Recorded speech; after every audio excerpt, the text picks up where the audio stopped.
And that's why your child not going to finish high school.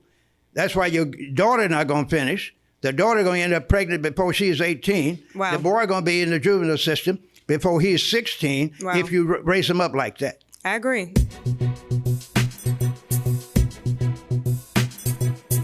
Your wife taught at New Hope Preschool, Baptist Church Preschool, where my children attended, and we were talking about that, which is a historically black school. I was about to say university, but it feels like a university for children because of the way that they educate there.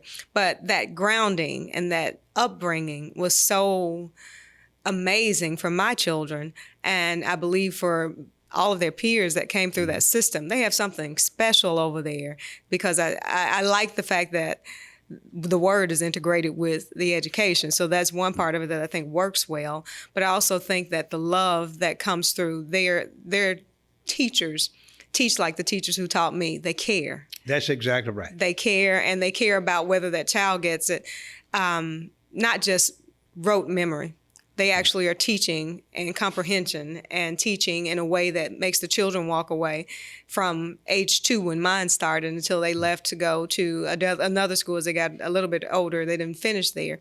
But that grounding was so amazing. I'd love to see something like that model emulated elsewhere. How important do you think it is for a couple of things? One, for the children to have a great beginning from preschool and have that grounding, and 2, for them to have teachers that actually care about teaching, not just about having a job. Well, there are 2 or 3 different ways to attack this, but the first thing is you must have qualified teachers that can do more than one thing. Mm-hmm. This teacher you were talking about, that was my wife. Right. She knew sign language. Mm-hmm. She knew 3 or 4 different foreign language, French, Spanish, and Italian. Mm-hmm. She could do Braille, and she was certified in other areas like elementary education and middle school. Amazing.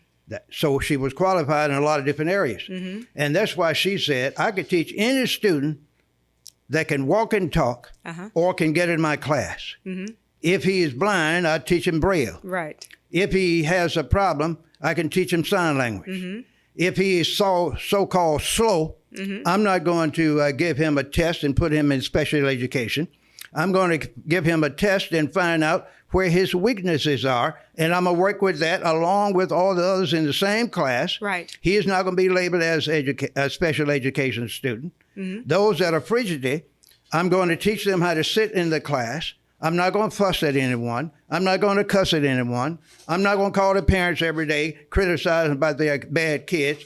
My job is to set some common standards and elevate them from where they are to where they need to be. And my top standard is for you to be an A or B student by the time you finish this semester or this year. And she did it wonderfully well. Over and over and over for 47 years in various public and private schools. Wonderfully well. The good thing is that she was not the only one. That's in right. that institution, there were several of them. Mrs. Cotton comes to mind. She taught both of my children at 3 years old.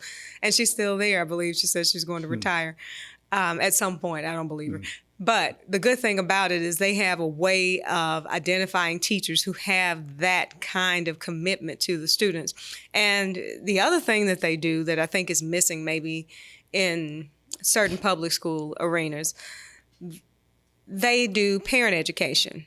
That's right. I remember going to a number of year after year seminars that they would have for the parents, and Reverend Young would come in and he would talk about things that you needed to know. And one of the lessons that sticks with me that I think resonates now and needs to be taught more for parents is to not forget to give your children, you give them everything that you didn't have, but don't forget to give them what you did have. And in that, he meant your discipline and your values, things like that. Don't spend so much time giving them stuff that you don't teach them the lessons and the grounding that they need. So those are the kinds of things that I think would be valuable to have young parents learn now. That seems to be missing. We were talking a little bit earlier about the way the students behave and how some teachers feel the need to leave the classroom or to leave this education system because the children are so disrespectful. What do you attribute that to? Well, I'm not going to tell you anything other than the truth on this matter. As an old former school teacher, I can tell you what the problem is. Yes, sir. The lack of training in the home. I agree. That's it. It starts in the home. I don't care what you say. It does not start in the church. I agree. It starts in the home, and it doesn't start in the school. The parents must have some codes of conduct in the household from when the child is 6 weeks old. You got to teach him some standards. You got to teach him that he is important. Yes. You cannot argue with the child.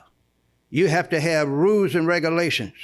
When they are 6 months old, you got to give them some responsibility. Yeah. That is, you don't crawl over there to that socket in the wall. I got you. When they are 8 months old, you teach them when they stand up that they have to hold on to something. You don't walk around because you might fall and hurt yourself. Gotcha. When they get about a year old, you got to teach them and monitor their conversations. True. English-wise. If they're saying, ba, ba, ba, ba, you know, John, mama, Right. daddy. Uh-huh. When they start speaking and they're trying to put sentences together, and they start saying, rah, this, that, and you teach them, no.